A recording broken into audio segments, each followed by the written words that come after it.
My name is Mario Bonfante Jr. and I am a race car driver, problem solver, engineer, machinist, whatever you want to call me. I wear whatever hat I need to be worn.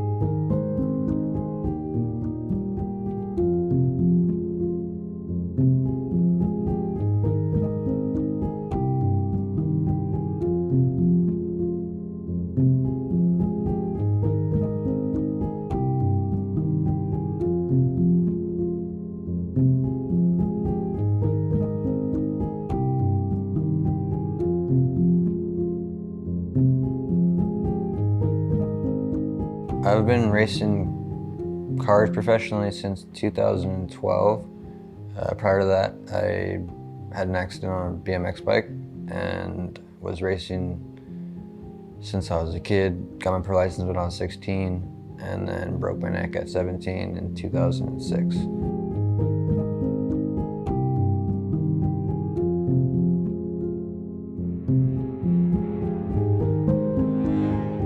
I grew up racing motocross and BMX stuff, and then got into road racing, street bikes.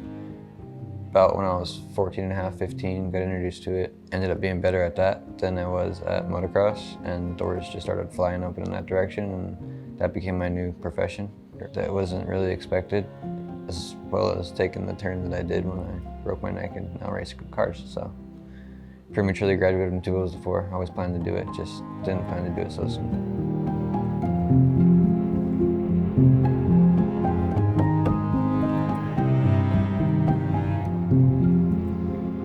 The first thing that got me into action sports was martial arts. To just give me the discipline and the independence and just the confidence, I guess, to send it and not be afraid to be hurt. Like get punched in the face and realize, oh, it's not that bad. Well, if I do something on a skateboard or scooter, whatever the first thing I was able to grab me, and I was jumping off the couch as soon as I could walk. I'd just tie a cape around my neck and jump and want to fly, you know.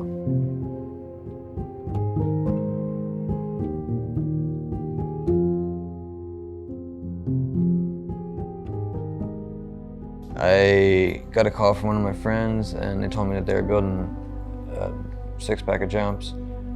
Told me to cruise by. I told them I was like 10 minutes out and I'd be right there, and so I did. Showed up. I've always been the test dummy, you know. Just my thing's always been pain is temporary, pride lasts forever. So yeah, I dropped in first time. It was a sketchy drop in approach and it was kind of muddy, so we had like ride on some 2x6s or whatever to go between trees, and I hit the jump.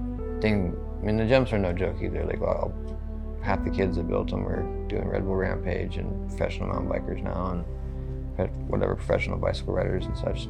But yeah, so they were serious jumps, but nothing I hadn't done before.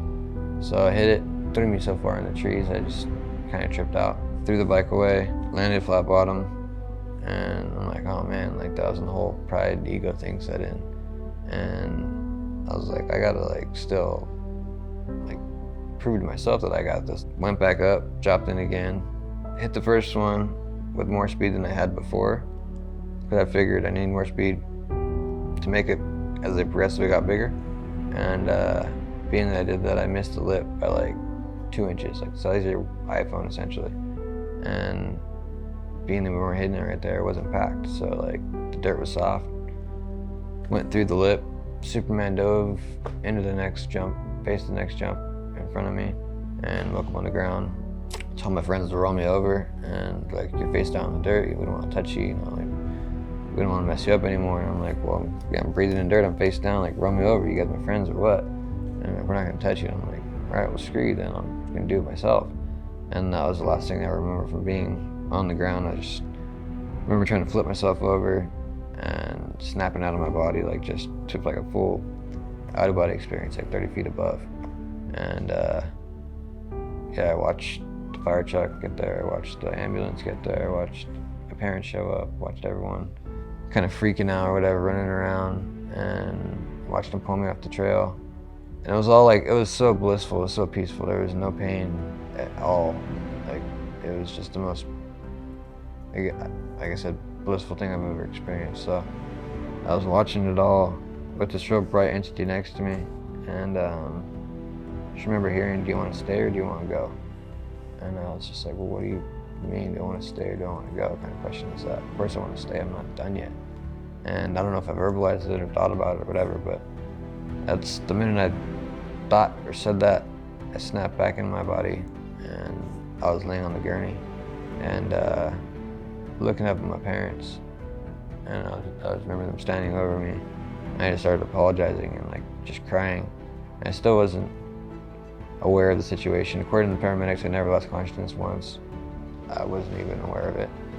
And then my parents were just like telling me to stop apologizing and just deal with the situation at hand and chill out. And I didn't know what was in store, but I just knew that life was going to be different from that day forward.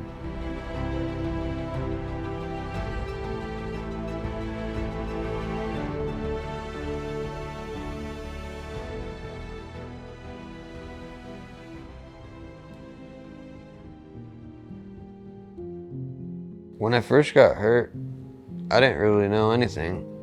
I didn't know what a quadriplegic was, like I said. I didn't know. They didn't know if I was gonna live or die, for the most part. I had kind of like a 24-hour period or something. I was in like an induced coma, and they had to hang weights off my bed from a halo to pull my neck straight, because I basically bottle capped my head off my body, so it was like compressed and twisted. So they had to pull it back straight. So they had me on all kinds of drugs, they kept switching me up on stuff. And then when I finally came to, I had them take me off everything. I never knew what depression was, never felt it until the first time I was in a wheelchair. They prescribed me Vicodin, and I was popping them like freaking candy.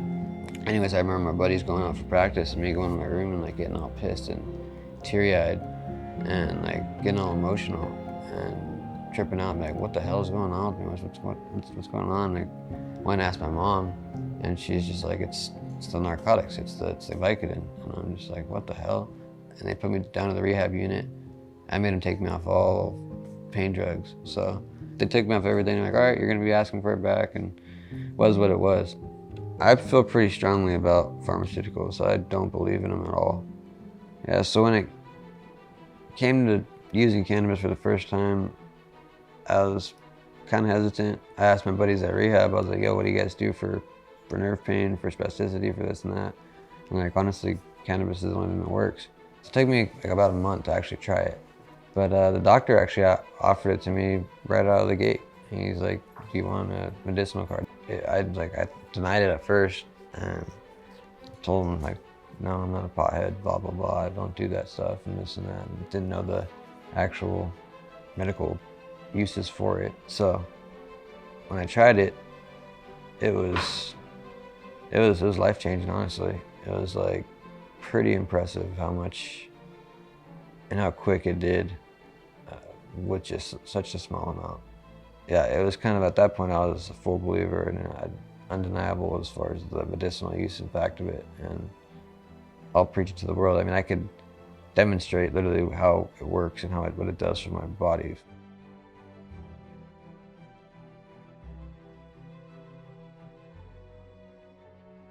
So cannabis helps me on the track by keeping my spasms calm. My legs are pretty chill until they're actually triggered, and that's what it does for me. It depends on how my spasticity is, how my energy level is, how my body feels. I have to kind of interpret and analyze myself constantly, because I like to stay as sober state as possible all the time for the most part. I love everything about driving. There's so many different variables that I can go into, not only just driving the vehicle, but the vehicle itself. It's just being in control of your own destiny. I love just having the ability to push the limits so much further than I think I can. It's a lot of chess. I call it calculated chaos, because that's what it is. And we all have the same equipment essentially. We're just nuts and bolts. If you can figure out how to use it better than I can, then more power to you, but I'm gonna figure out how to make my car better, faster, or my suspension work better for me, or my style, or whatever it may be.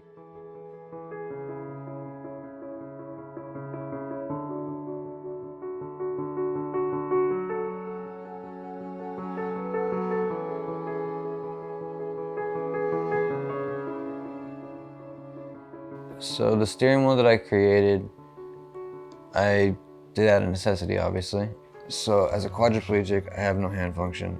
I can't hold on to the steering wheel, so I made them so they have north and south spools to hold my hands in place. To when I turn the wheel, my hands are positioned at 9 and 3, like I typically should hold the steering wheel for a racing application, or in general. And then they have straps to strap my hands in because I can't hold on. Around that, I figured out what muscle groups I do have still, and which ones are the strongest, and which way gravity works, and just different gravitational pulls and forces. So use that as well to my advantage. So it's a pretty natural, intuitive situation that I think it works pretty well, and it's very effective in my opinion. But the new version is a lot cooler than the last version. I'm pretty stoked on to drop and release to everybody, because now it's a lot more universal. Where the original one, there was quite a bit of modification that had to be done to the vehicle to actually allow it to be driven.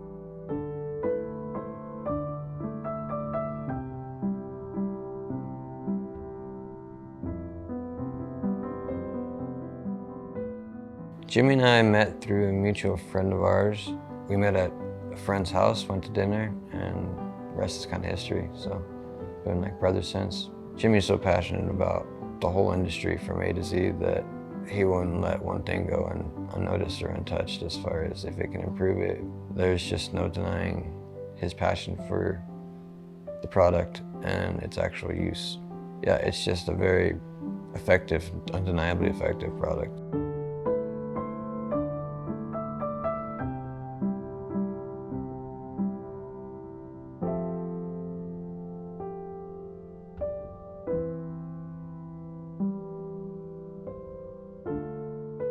Once again, I'm Mario Bonfante Jr, and I appreciate you guys letting me share my story. Cheers.